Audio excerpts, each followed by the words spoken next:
Hello friends, स्वागत है आपका हमारे YouTube channel UP PCS capsule में। आई होप आप सभी अच्छे होंगे और आपकी तैयारी अच्छी चल रही होगी। आप सभी को पता है हम अपने इस चैनल के माध्यम से UP triple S C one दरोगा की मुख्य परीक्षा के सिलेबस को कवर कर रहे हैं। उसी संबंध में हम अलग अलग बुक्स के प्रैक्टिस सेट्स को भी करा रहे हैं। इससे पहले हम यूथ कंपटीशन टाइम्स के 8 प्रैक्टिस सेट्स वाली बुक को पूरा कवर कर चुके हैं, तो आप हमारी प्लेलिस्ट में जाकर वो देख सकते हैं। अभी हम ज्ञान मुद्रा पब्लिशिंग हाउस की जो बुक है जिसमें 12 प्रैक्टिस सेट है, उसका आज 10वां प्रैक्टिस सेट डिस्कस करेंगे। इसके भी हम 9 प्रैक्टिस सेट पहले ही डिस्कस कर चुके हैं, तो वो भी आप हमारी वन दरोगा स्टडी मटेरियल नामक प्लेलिस्ट में जाकर देख सकते हैं। इस प्रैक्टिस सेट में टोटल 100 प्रश्न है, तो चलिए शुरू करते हैं। पहला, भारत के निम्नलिखित क्षेत्रों में से किस एक में मैंग्रोव वन, सदापर्णी वन और पर्णपाती वनों का संयोजन है? 2 से 3 बार हम ये क्वेश्चन कर चुके हैं। अंडमान निकोबार में हमें ये कॉम्बिनेशन या संयोजन देखने के लिए मिलता है, क्योंकि आप सभी को पता है इस तरीके का भारत का मैप है। यहाँ पर श्रीलंका है और यहाँ पर आपको अंडमान निकोबार द्वीप समूह पूरा फैला हुआ दिखता है, जो कि भूमध्य रेखा से काफी नजदीक है। और आप सभी को पता है भूमध्य रेखा में काफी ज्यादा बायोडायवर्सिटी हमें देखने के लिए मिलती है और इसका एक्सपेंशन काफी एक तरह से लंबा होने के कारण यहाँ पर कई तरह के वन हमें देखने के लिए मिलते हैं। तो इसका उत्तर होगा ऑप्शन बी। CPREEC, सीपी और पर्यावरण शिक्षा केंद्र के बारे में विचार करें व सही विकल्प चुनें। यह भारत सरकार पर्यावरण, वन व जलवायु परिवर्तन मंत्रालय के केंद्र के रूप में कार्य करता है। यह भारत सरकार व सीपी रामास्वामी अय्यर फाउंडेशन के संयुक्त प्रयास से संचालित होता है। तो ये दोनों ही स्टेटमेंट बिल्कुल ठीक है। किस खेती के अंतर्गत किसान का सीधा संबंध राज्य से होता है? तो जो काश्तकारी खेती होती है उसमें स्टेट और किसान के बीच में सीधा संबंध होता है। Option A. उत्तर प्रदेश गन्ना अनुसंधान काउंसिल कहां पर अवस्थित है? तो ये प्रीवियस ईयर का क्वेश्चन आया हुआ है। ये उत्तर प्रदेश के शाहजहांपुर में अवस्थित है। और आप सभी को पता है इसमें आपके सिलेबस में एग्रीकल्चर भी दिया हुआ है, तो एग्रीकल्चर से संबंधित प्रश्न इसमें आपके जरूर आएंगे। और एग्रीकल्चर से संबंधित सारे प्रश्न मैं अपने टेलीग्राम ग्रुप में, जो कि घटना चक्र के पिछले 22 साल में आए हुए प्रश्न है, वो सब वहां पर डाल रहा हूं। तो प्लीज आप ऑब्जेक्टिव क्वेश्चन सॉल्व करने के लिए हमारा टेलीग्राम ग्रुप जरूर ज्वाइन कीजिएगा। पांचवा, इसमें से कौन सा कृत्रिम आर्द्रभूमि स्थल है या आपका आर्टिफिशियल वेटलैंड है? तो जो हरिके बैराज है जो कि पंजाब में स्थित है, ठीक है, ये आपका आर्टिफिशियल वेटलैंड है और ये वन ऑफ द लार्जेस्ट है नॉर्थ इंडिया में, यानी उत्तर भारत में सबसे बड़े मैनमेड वेटलैंड्स में से एक है। इसके अलावा पंजाब में 2 और वेटलैंड है, आपका एक कंजली, याद रखिएगा कंजली, और एक आपका रोपड़, ठीक है, ये आपके पंजाब में है। रेणुका आपका हिमाचल प्रदेश में पड़ता है। रेणुका में भी बहुत फेमस है दो, एक तो आपका चंद्रताल है, ठीक है, चंद्रताल। इसके अलावा वहां पर आपका पोंग डैम, पोंग डैम, ठीक है। सुंदरवन आपको पता ही है, ये आपका वेस्ट बंगाल में स्थित है। कच्छ वेटलैंड आपका गुजरात में है। निम्न में से कौन सा भारत में निर्वनीकरण का प्रभाव नहीं है? तो बेसिकली निर्वनीकरण या डिफॉरेस्टेशन का प्रभाव नहीं है। तो देखिए नगरीकरण को इसका प्रभाव नहीं है, बल्कि नगरीकरण की वजह से तो डिफॉरेस्टेशन आपका होता है। तो ये इसका उल्टा दिया हुआ है, नगरीकरण की वजह से डिफॉरेस्टेशन होता है। तो ऑप्शन ए इसमें बिल्कुल ठीक होगा। सातवां, निम्नलिखित पर विचार करें। भूमध्य रेखीय प्रदेश में वर्ष भर उच्च तापमान रहता है, बिल्कुल ठीक। भूमध्य रेखीय प्रदेश में वर्ष भर उच्च सापेक्षिक आर्द्रता रहती है, ये भी ठीक।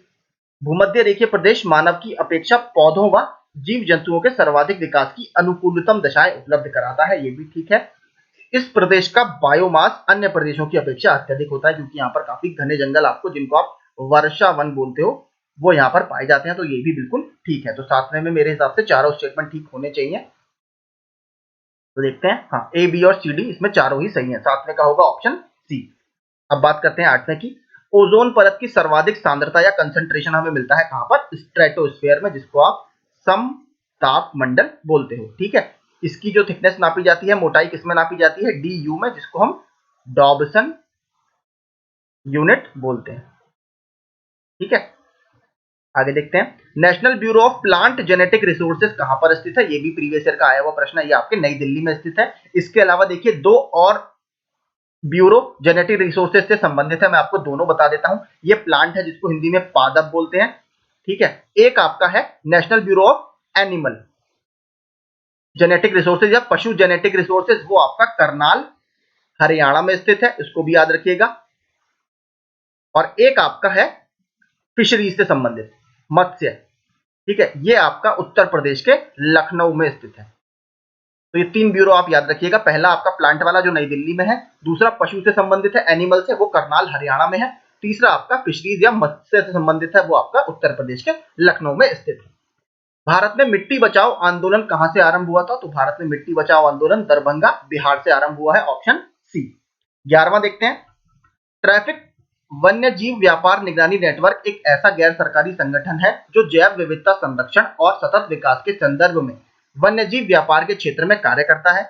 इस कार्यक्रम को WWF या विश्व वन्य जीव कोष और IUCN द्वारा चलाया जा रहा है।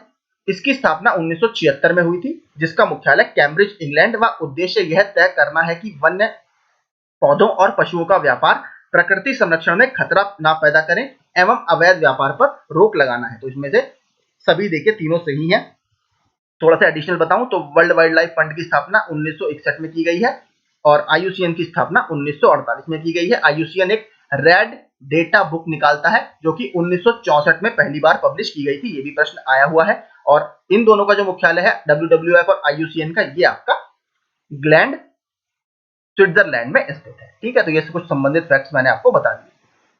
संभववाद की पर्यावरणीय अवधारणा की मान्यता है कि मानव सक्रिय है यानी एक्टिव है, मानव अपना भाग्य विधाता स्वयं है, आचार व्यवहार धर्म विश्वास आदत व मूल्य आदि का मानव के व्यवहार एवं संसाधनों पर भारी प्रभाव पड़ता है, मानव अपनी संस्कृति व रीति रिवाज के अनुसार अपने संसाधनों व पर्यावरण के बारे में निर्णय लेता है। तो अगर 13वें की बात करें तो इसमें सारे स्टेटमेंट आपके संभववाद से संबंधित हैं, तो ऑप्शन डी आपका यहाँ पर बिल्कुल ठीक होगा। अगला देखते हैं, राजस्थान के किस अभ्यारण्य को बाघ रिजर्व के रूप में अधिसूचित किया गया है? तो अभी रिसेंटली करंट अफेयर्स का ये क्वेश्चन है। तो राजस्थान का जो रामगढ़ विषधारी अभ्यारण्य है, इसको अभी टाइगर रिजर्व के रूप में घोषित किया गया है। इसके बाद जो आया था वो नंबर आया था आपका रानीपुर का, जो कि उत्तर प्रदेश में स्थित है। इसके अलावा अभी उत्तर प्रदेश के चित्रकूट में है, ये भी क्या पता पूछ ले आपसे कि कौन से जिले में है।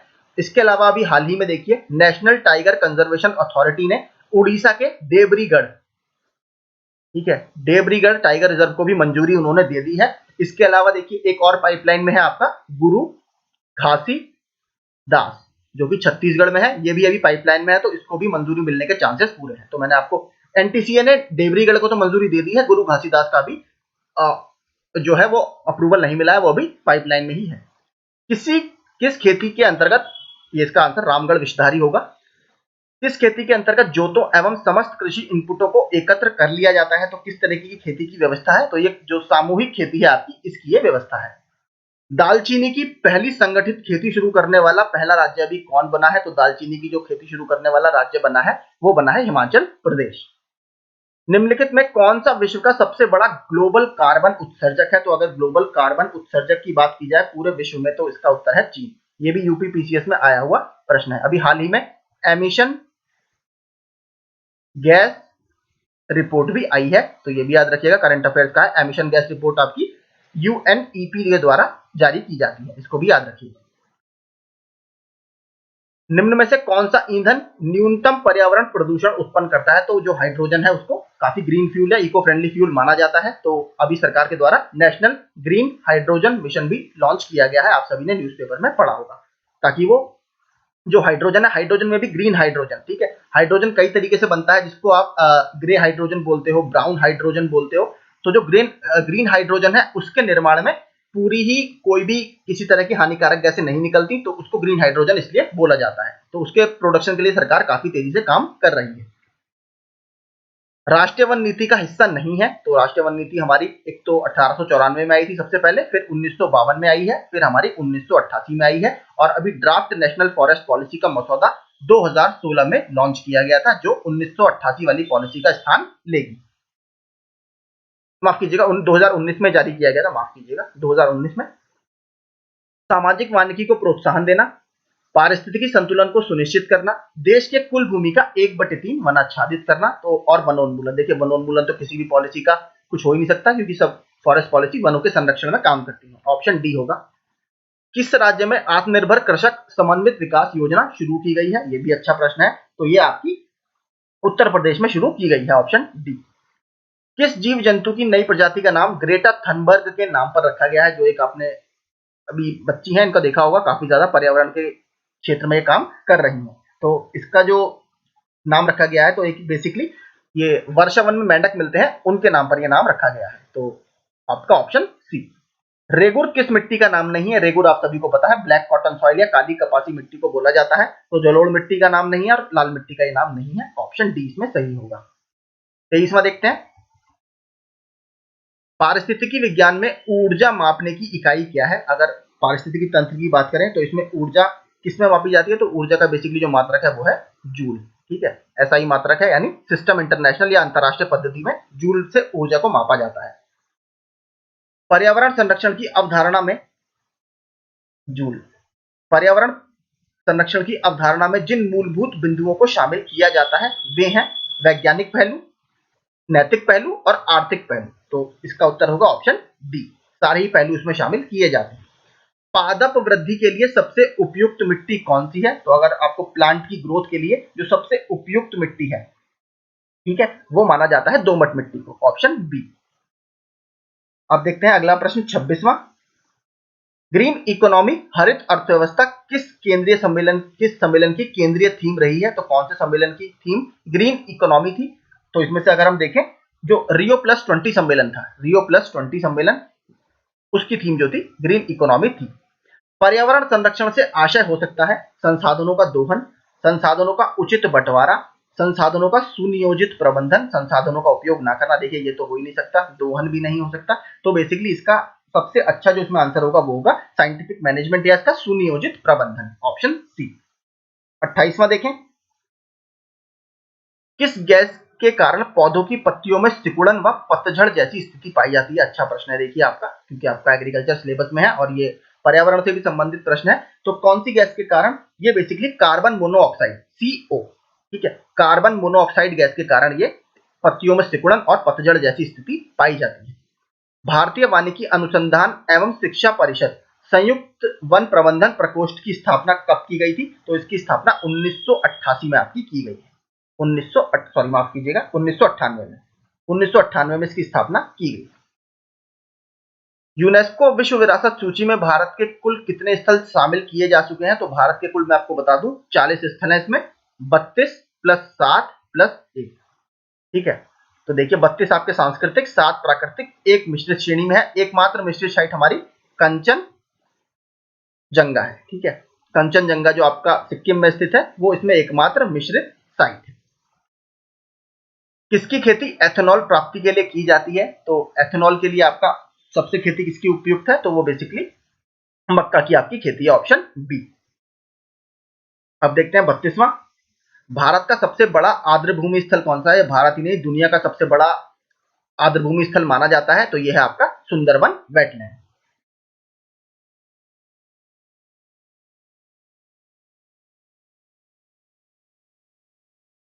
अगला देखते हैं, ग्रीन जीएनपी को और किस नाम से जाना जाता है? तो ग्रीन जीएनपी को अगर हम देखें तो हेल्थ ऑफ नेशन के नाम से भी जाना जाता है, health of nation. Option C. सांस्कृतिक निश्चयवाद के संदर्भ में सही है, मानव सक्रिय व क्रियाशील है। इसके जनक प्रोफेसर कार्ल ओ सावर थे। इसकी अवधारणा को इंग्लैंड में लोकप्रियता प्राप्त हुई, इसको अमेरिका में अधिक लोकप्रियता प्राप्त हुई। तो अगर 34वें की बात करें तो देखिए इंग्लैंड में नहीं, इसको अमेरिका में लोकप्रियता प्राप्त हुई थी। तो इसका क्या होगा? ए, बी और डी। ऑप्शन डी इसमें सही होगा।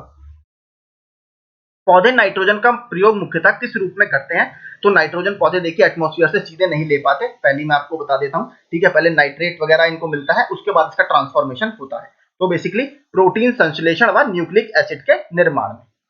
Option C.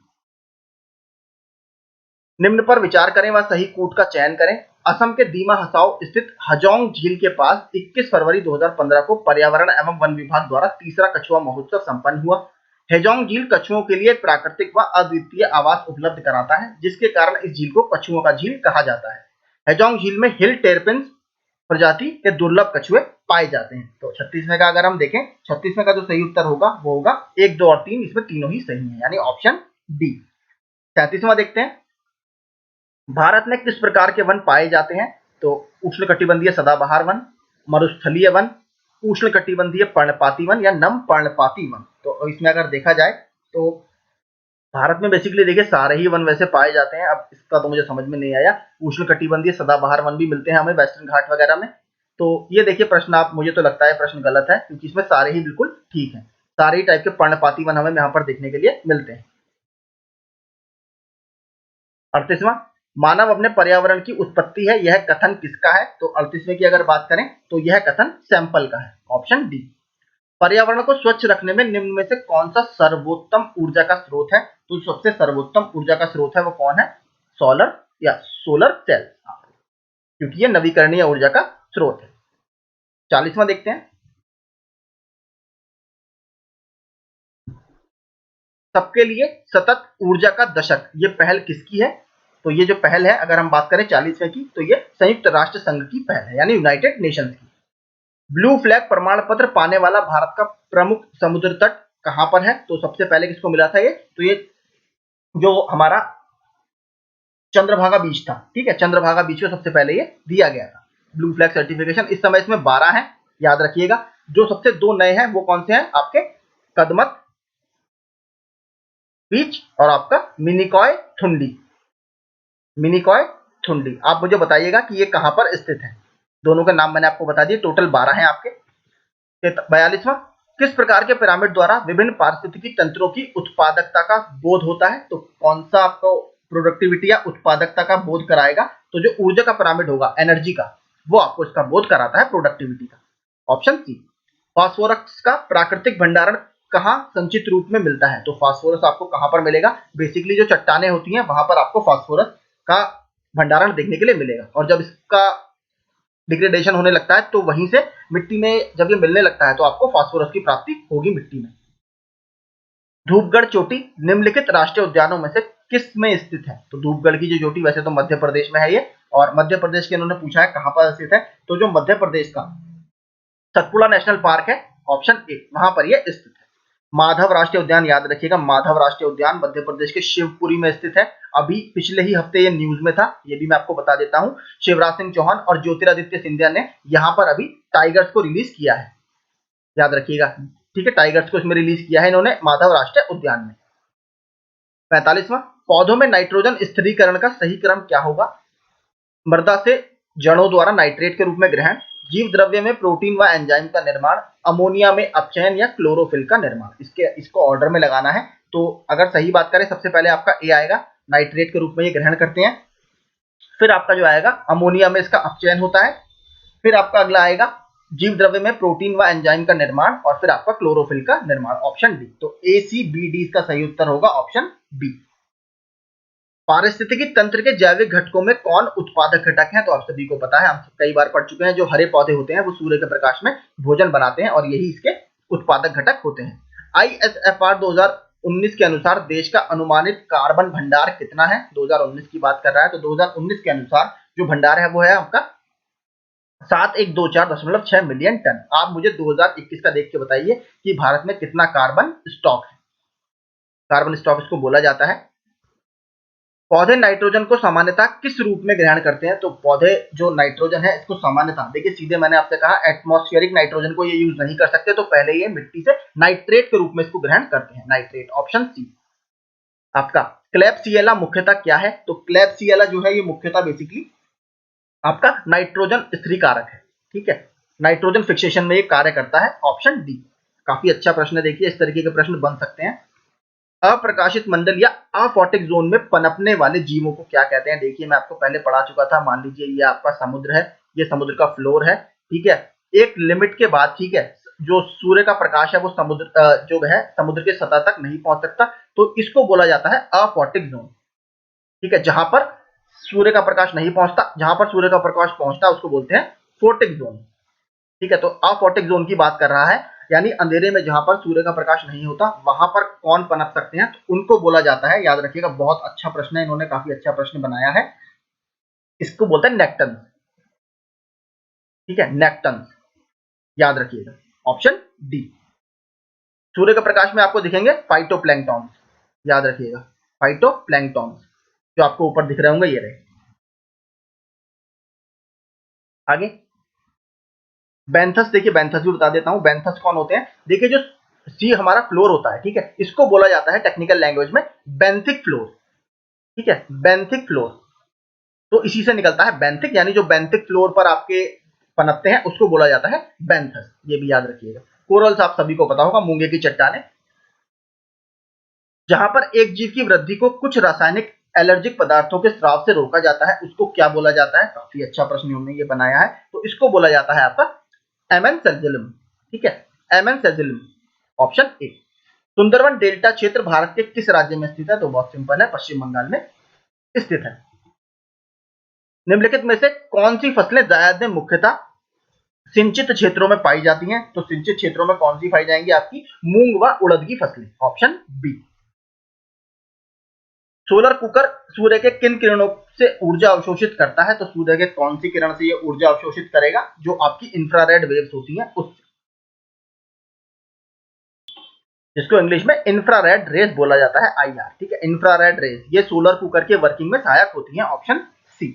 ताजमहल को प्रत्यक्षता किस प्रदूषक तत्व से हानि पहुंचने की आशंका है? देखिए, जो उसका कल आपने देखा होगा येलो कलर ताजमहल का होने लगा था, जिसके बाद वहां पर टीटीजेड बना दिया गया था, जिसको आप बोलते हैं ताज ट्रेपेजियम जोन। ठीक है, तो यहाँ पर ताज ट्रेपेजियम जोन उसके बाद बना दिया गया था, तो सल्फर डाइऑक्साइड की वजह से उसका रंग पीला हो रहा था। तो 55वें का होगा ऑप्शन बी। अगला देखते हैं, पेयजल में नाइट्रेट की अधिकता से बच्चों में हो जाता है, तो नाइट्रेट की अधिकता से क्या होता है? Blue baby syndrome, option A. बहुत कई बार ये प्रश्न आता है। मीना माता डिजीज में आपको बता चुका हूं, लेड पीबी से इसको दिखाया जाता है, तो लेड से ये आपका होता है मीना माता। इटाई, इटाई भी बहुत फेमस है। इसका मुख्य कारण मैं आपको, ये भी हमने पहले क्वेश्चन किया है, सीडी यानी कैडमियम। ठीक है, याद रखिएगा, ये यूपीपीसीएस वगैरह में मैचिंग में आपसे पूछ सकता है। इटाई इटाई कैडमियम पॉइजनिंग के कारण, ब्लू बेबी सिंड्रोम नाइट्रेट के कारण, मीना माता किसके कारण? लेड के कारण। ठीक है, याद रखिएगा। भारतीय वनस्पति शोध संस्थान अवस्थित है, तो भारतीय वनस्पति शोध संस्थान आपका उत्तर प्रदेश के, ठीक है, लखनऊ में अवस्थित है, option D. Botanic garden of the Indian Republic कहां पर अवस्थित है? तो बोटेनिकल गार्डन आपका उत्तर प्रदेश के नोएडा में अवस्थित है, ऑप्शन ए। निम्नलिखित में से कौन सुमेलित नहीं है? राजस्थान, केवलादेव, घाना, सांबर, ठीक है। मध्य प्रदेश में आपका भोज वेटलैंड है, बिल्कुल ठीक है। केरल में दीपोर, बिल्कुल गलत है। ये दीपोर बील जो है, इसका पूरा नाम है दीपोर बील, ठीक है, और ये आपके असम में स्थित है, याद रखिएगा। और ये असम का एकमात्र वेटलैंड है, याद रखिएगा, जो रामसार साइट में शामिल है। असम का एकमात्र वेटलैंड है, इसको याद रखिएगा, इसलिए इंपॉर्टेंट वैसे आपके लिए हो जाता है। जम्मू कश्मीर में आपका तोसो मोरिरी। आगे देखते हैं, तो केरल में दीपोर बिल नहीं है आपका। 60वां देखते हैं, हवा बदलो अभियान के संदर्भ में विचार करें। स्वच्छ ईंधन को बढ़ावा देने हेतु इंद्रप्रस्थ गैस लिमिटेड और गेल इंडिया लिमिटेड द्वारा प्रारंभ किया गया यह पायलट परियोजना भारत और ईरान के बीच सहयोग का संकेत है। तो इसका जो सही उत्तर होगा ऑप्शन सी होगा। 1 और 2 दोनों सही हैं। विदेशी अनुषंगियों और फ्रेंचाइजी का मुख्यालय कहां पर है? तो विदेशी अनुषंगियों और फ्रेंचाइजी का जो मुख्यालय है वो आपके स्विट्जरलैंड में स्थित है, ऑप्शन ए। सागर की तलहटी में रहने वाला जीव क्या कहलाता है? मैंने अभी आपको देखिए ऊपर ही बता दिया, सागर के फ्लोर को हम बोलते हैं बेंथिक फ्लोर। ठीक है, तो यहां पर रहने वाले जीव क्या कहलाएंगे? बेंथस, ऑप्शन बी, 62 का बी। काले वन पाए जाते हैं ब्लैक फॉरेस्ट, ये भी यूपीपीसीएस का प्रश्न है रिपीटेड, ये जर्मनी में आपके पाए जाएंगे, ऑप्शन बी। आईएसएफआर यानी Indian State of Forest Report 2019 के अनुसार देश में कुल वृक्षावरण में हुई वृद्धि है, तो कितनी वृद्धि हमारे देश के कुल वृक्षावरण में हुई है? 1212 वर्ग किलोमीटर की, ऑप्शन सी। प्रकाशित मंडल या फोटिक जोन में पनपने वाले जीवों को क्या कहते हैं? देखिए, अफोटिक जोन में थे नेक्टन, यहां पर मैंने आपको बता दिया क्या बोला जाता है इनको, फाइटोप्लैंक्टन। ठीक है, याद रखिएगा, ये अपने सूर्य के प्रकाश में भोजन बनाते हैं। प्रोटीन के अवायवीय वातावरण में अपघटन या सड़न से बनता है, तो क्या बनता है? बेसिकली फर्मेंटेशन से। ये जो आपका बनेगा इसमें वो बनेगा एमाइड, ठीक है, एमाइड। 67वां, जीव मंडल आरक्षित परिरक्षण क्षेत्र किसके हैं? घास स्थल के, कृषि उत्पादन के, वायुमंडलीय संतुलन के, या आनुवांशिक विभिन्नता के, या जेनेटिक डाइवर्सिटी के। तो साफ दिख रहा है आपको, यहाँ पर बहुत ज्यादा जेनेटिक डाइवर्सिटी हमारी पाई जाती है। तो जो 67वें का सही उत्तर होगा वो होगा ऑप्शन डी। भारत में टोटल 18 बायोस्फीयर रिजर्व है, जिसमें से 12 यूनेस्को के world network of biosphere reserve में शामिल है, याद रखिएगा। निम्नलिखित में जलवायवी कारकों में कौन पार्थिव पारिस्थितिकी तंत्र पर सबसे कम प्रभाव डालता है? तो इसमें से सबसे कम प्रभाव क्या डालेगा? आपका जो पवन होगी या विंड होगी, ये सबसे कम प्रभाव इसमें डालती है। 69वां, किसी भी पारिस्थितिकी तंत्र की सीमा के आर पार बदलती दशाओं का प्रतिनिधित्व करने वाले इकोक्लाइन के अध्ययन को क्या कहते हैं? तो इस इकोक्लाइन के अध्ययन को कहा जाता है ग्रेडियंट एनालिसिस। ठीक है, ग्रेडियंट एनालिसिस या प्रवणता विश्लेषण, ऑप्शन बी। नाइट्रोजन चक्र के संदर्भ में विचार करें और इसमें सही विकल्प चुनें। सामान्यतः पौधे वायुमंडलीय नाइट्रोजन का प्रयोग करते हैं। देखिए, वायुमंडलीय नाइट्रोजन का प्रयोग ये नहीं कर पाते, ये मैं आपको पहले ही बता चुका हूं।